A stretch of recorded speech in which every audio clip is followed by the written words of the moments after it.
हर महादेव।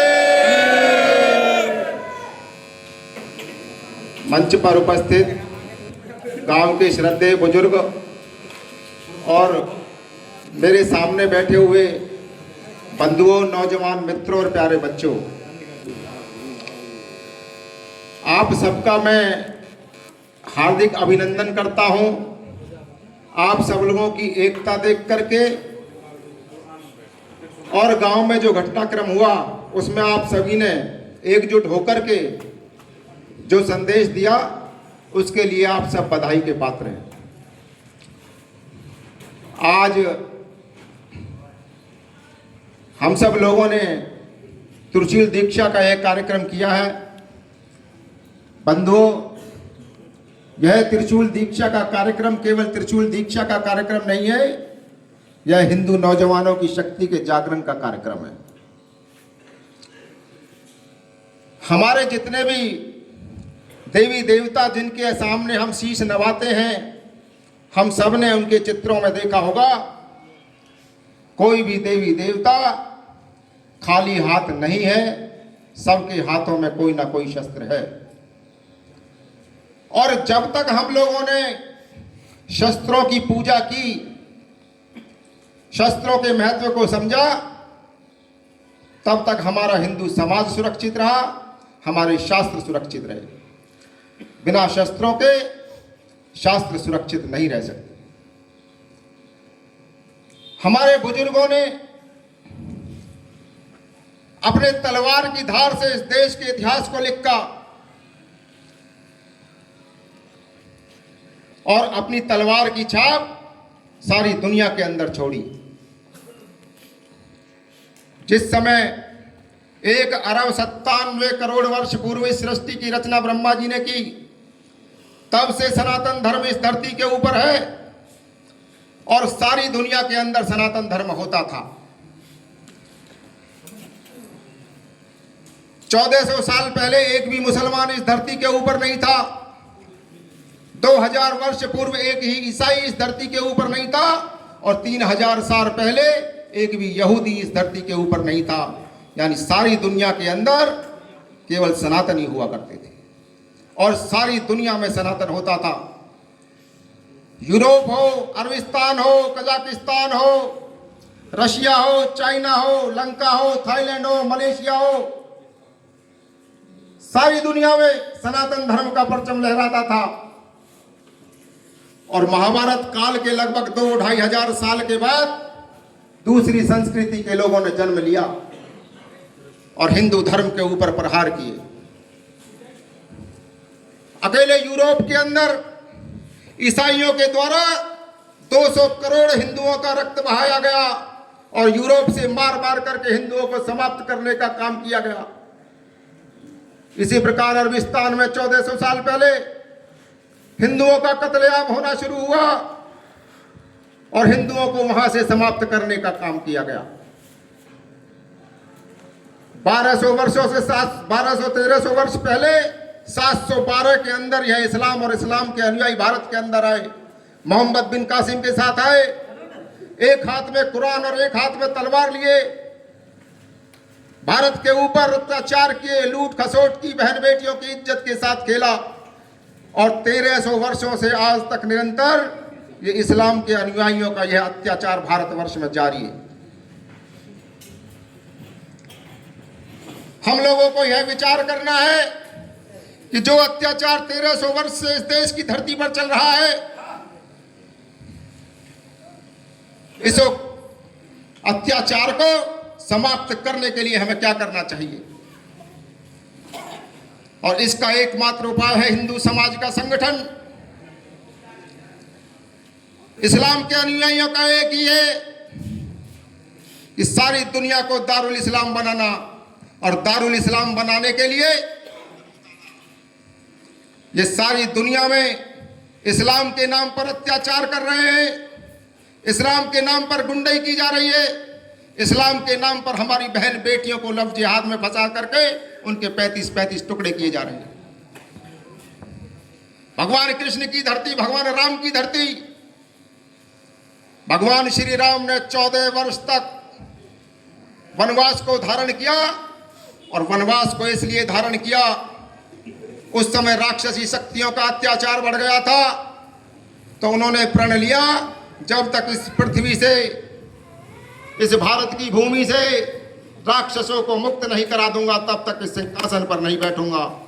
और अपने इसी संकल्प को पूरा करने के लिए भगवान श्री राम अयोध्या से वनवास गए, और अयोध्या से लेकर लंका तक जितनी भी राक्षसी शक्तियां उस समय हुआ करती थी, सबको संहार करके समाप्त करने का काम किया। ऐसे वीर महापुरुषों के हम वंशज हरि सिंह नलवा, जिसकी तलवार की धार से मुसलमान कांपते थे, अफगानिस्तान की महिलाओं की सलवार पहनने का काम उनकी तलवार मुसलमानों को कराने का किया। उनके तलवार के डर से अपने आप को बचाने के लिए वहां की मुसलमान युवतियों की सलवार पहनकर अपने आप को बचाने का काम किया।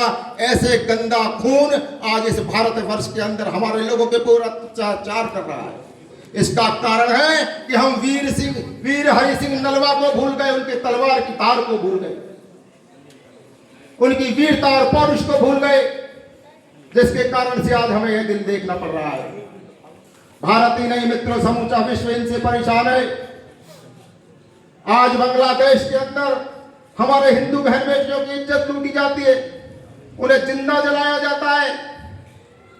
अभी एक टीपू दास नाम के व्यक्ति की जिंदा जला करके मार करके हत्या कर दी गई। उसका कसूर क्या था? उस टीपू दास ने सिर्फ इतना कहा था कि ईश्वर एक है, ईश्वर एक है और सभी धर्म समान है। इन जिहादियों को, इन मुसलमान गुंडों को, मुस्लिम आतंकियों को उसका यह कहना भी रास नहीं आया, क्योंकि ये मानते हैं कि केवल इस्लाम ही सबसे श्रेष्ठ है और केवल अल्लाह ही दुनिया को चलाता है, कोई ईश्वर नहीं है। और हमारे नालायक सेकुलर क्या कहते हैं? सभी धर्म समान है, ईश्वर अल्लाह एक है, और इस प्रकार से हमको बरगलाने का काम करते हैं। इतना कहने पर टीपू दास की निर्मम हत्या कर दी गई। डेनमार्क के अंदर कार्टून बना, दंगा भारत में हुआ, एक कार्टून का कार्टून बनाया था डेनमार्क में, और दंगा भारत में हुआ। रोहिंग्याओं के लिए भारत में दंगा होता है, फिलिस्तीन के मुसलमानों के लिए, गाजा के मुसलमानों के लिए प्रदर्शन भारत में होता है। दुनिया के किसी भी कोने के अंदर मुसलमानों का कोई एजिटेशन हो, दंगा भारत में होता है। इनकी जो किताब है, ये किताब सारी दुनिया में आतंक फैलाने का काम करवा रही है।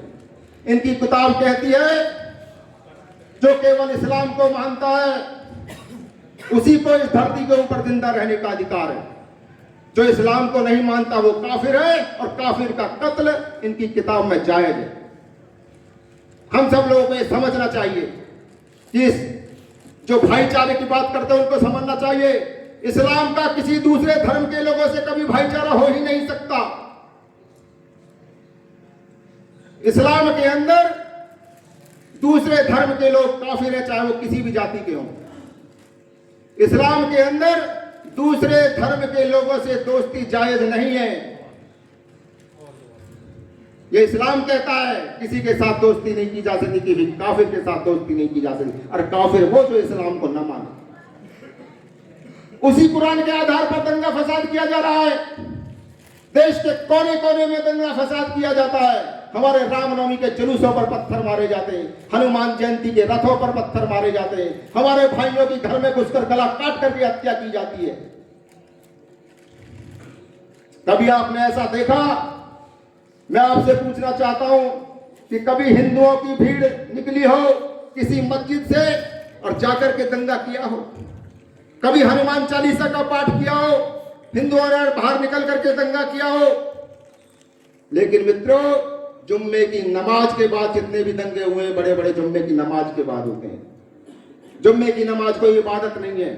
जुम्मे की नमाज केवल दंगा करने के लिए इकट्ठा करने का एक एकत्रीकरण है। जितने भी बड़े बड़े दंगे होंगे नमाज के बाद होंगे। कभी आपने ऐसा देखा या सुना किसी हिंदू ने किसी की बहन बेटी को लव जिहाद में फंसाया हो, किसी मुसलमानों की लड़की को फंसाया हो, किसी के 35-35 टुकड़े किए हो?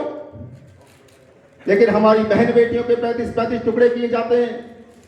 नाम बदल करके अब्दुल का नाम बंटी संटी रख करके हाथ में कलामा और तिलक लगा करके अपनी पहचान छुपा करके हिंदू बहन बेटियों को लफ्ज़ हाथ में फंसाने का काम कर रहे हैं। लेकिन कब तक यह बर्दाश्त किया जाएगा? आज जो स्थिति बांग्लादेश की है वह हिंदुस्तान की भी है, जहां इन मुसलमानों का वर्चस्व है, जहां इनकी जनसंख्या ज्यादा, वहां बिल्कुल वैसी स्थिति बनी हुई है। आज बंगाल में हिंदुओं के साथ वही होता है जो आज बांग्लादेश के अंदर हिंदुओं के साथ हो रहा है। और मैं भारत की सरकार को भी कहना चाहता हूं, दुनिया के अंदर किसी भी हिंदू के ऊपर कहीं कोई आपत्ति आती है, उनके ऊपर हमला होता है, तो यह भारत सरकार की जिम्मेवारी बनती है कि उसकी रक्षा सुरक्षा की गारंटी भारत की सरकार करे। दुनिया का कोई भी हिंदू है वो हमारा अपना है। आज बांग्लादेश के अंदर हिंदुओं की स्थिति क्या हो रही है? 1 साल से लगातार दंगे हो रहे हैं, उनको मारा जा रहा है, उनकी दुकानों को जलाया जा रहा है और भारत की सरकार चुपचाप देख रही है। मैं बताना चाहता हूं, अभी क्रिसमस के दिन नाइजीरिया के चर्चों में ईसाइयों के ऊपर मुस्लिम आतंकवादियों के द्वारा हमले किए गए। नाइजीरिया में मुस्लिम आतंकवादी बहुत है। अमेरिका ने अपनी सेना भेज करके नाइजीरिया के अंदर उन आतंकवादियों और आतंकवादियों के ठिकाने ध्वस्त करके उनको मारने का काम किया। अमेरिका कर सकता है तो भारत क्यों नहीं कर सकता?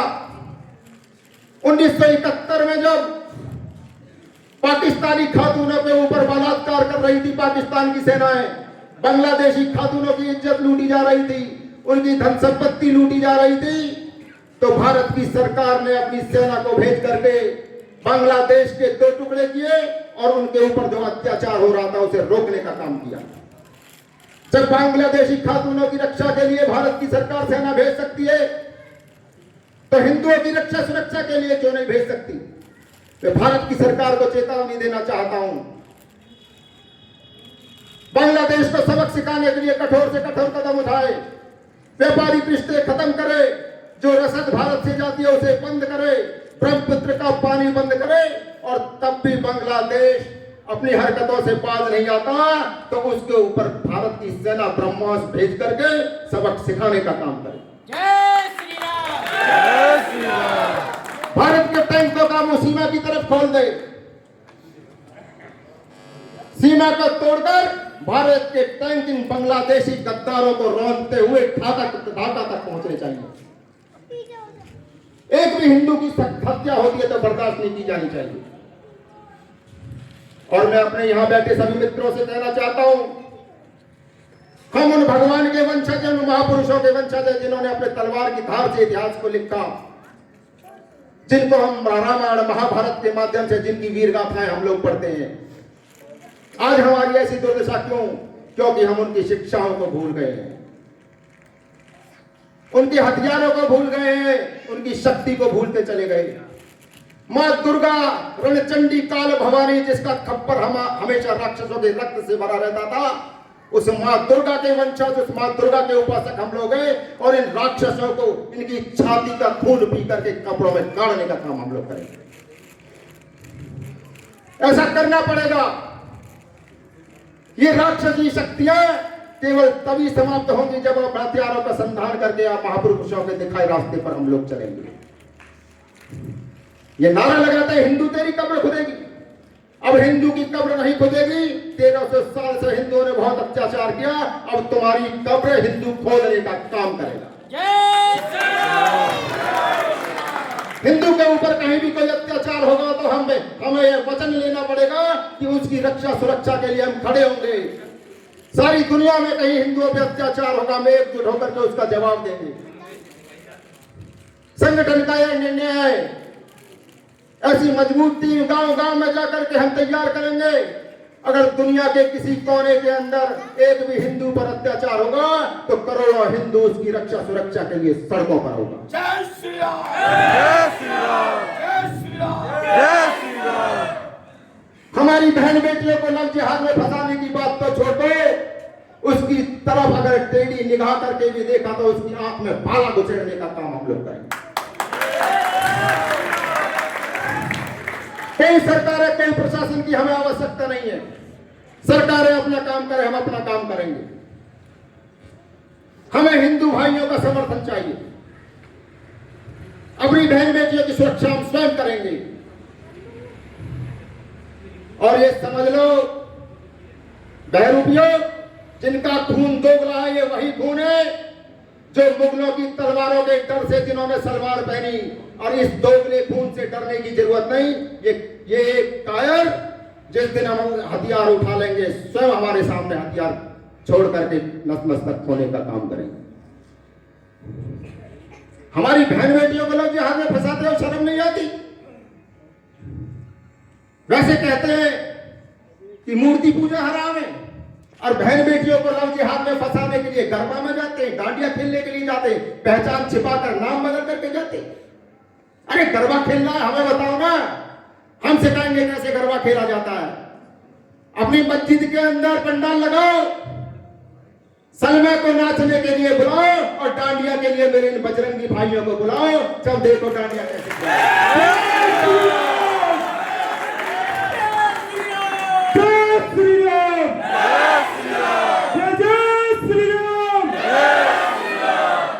बेशर्मो, मोहम्मद के नाम पर आतंक मचाते हो। मोहम्मद आई लव मोहम्मद कह करके दंगा मचाते हो, देश भर में आतंक मचाने का काम करते हो। अपने बाप की पैदाइश है तो मैं कहता हूं, मैं चैलेंज करता हूं तुम्हें, अपने व्यापारिक प्रतिष्ठानों का नाम मोहम्मद के नाम पर रख के, अपने होटलों का नाम मोहम्मद के नाम पर रख के दिखाए। अबे दोगलो, होटलों का नाम रखते हो महाकाल और माता वैष्णो देवी के नाम पर, और दंगा करते हो मोहम्मद के नाम पर। ये दोगले हैं। इन दोगलों से निपटने के लिए ये मुसलमान हैं, और मूसल हाथ में लेकर के इनकी खबर लेंगे तो इन मुसलमानों से निपटने का काम होगा। ये मूसल के आगे मानते हैं, मूसल के आगे, मूसल हाथ में लेना पड़ेगा। और जिस दिन हमने मूसल हाथ में ले लिया, उस दिन हमारी बहन बेटियों को लव जिहाद में फंसाने की बात तो छोड़ दो, उनकी तरफ देखने की इनकी हिम्मत नहीं होगी। हमारे भाइयों के गला काटने की बात तो छोड़ दो, उसकी तरफ बुरी नजर डालने की इनकी हिम्मत नहीं होगी। जय श्री राम, जय श्री राम, जय श्री राम। तो मैं आप सब भाइयों से निवेदन करने के लिए आया हूं,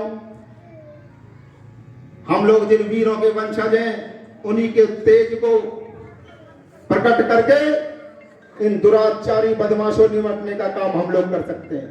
और कोई तरीका नहीं है। अगर दिमाग में है कि कोई सरकार हमें बचाएगी, बिल्कुल बचने वाला नहीं है। कोई संविधान हमें बचाएगा, बिल्कुल बचने वाले नहीं है। कश्मीर के अंदर सरकार भी थी, संविधान भी था, सारा कश्मीर खाली करवा दिया। बंगाल में संविधान भी है, सरकार भी, आज हिंदुओं का पलायन जारी है। बांग्लादेशी घुसपैठिया देश के अंदर 5 करोड़ से ज्यादा आ गया है। और मैं सरकार से कहना चाहता हूं, इन बांग्लादेशी घुसपैठियों को इस देश के अंदर से भगाने का काम करें। इन बांग्लादेशी गद्दारों को भगाए और बांग्लादेश के हिंदुओं की रक्षा सुरक्षा करें। और हम सब लोग भी ये संकल्प लें कि भविष्य में अब तक हिंदुओं के साथ जो हुआ वो अब हम नहीं होने देंगे। अगर कोई हमारी तरफ आग उठा करके देखा तो हम उसे कब्रों में गाड़ने का काम करेंगे। जय श्री राम। वीर हिंदू विजेता हिंदू अभियान के तहत गांव-गांव में युवकों को जोड़ने का काम हम लोग कर रहे हैं। किसी भी हिंदू के साथ कोई समस्या होगी तो देश में करोड़ों हिंदू खड़ा हो, ऐसी व्यवस्था हम करके रहेंगे। सभी मेरे साथ एक बार पीछे पीछे दोहराएंगे, बोलो वीर हिंदू विजेता हिंदू, हिंदू विजेता हिंदू, वीर हिंदू विजेता हिंदू, हम हिंदू वीर हैं, हम हिंदू वीर हैं, हमारे पुरखे विजेता थे, हम विजेता बनेंगे, हम विजेता बनेंगे। हिंदू धर्म दिव्य है, हिंदू धर्म दिव्य है, सृष्टि के आरंभ से है, सृष्टि के आरंभ से है। पूरी दुनिया में हिंदू धर्म है, पूरी दुनिया में हिंदू धर्म है, पूरी दुनिया में हिंदू धर्म था, पूरी दुनिया में हिंदू धर्म था। अब नहीं है, अब नहीं है, अब नहीं है। अब नहीं है।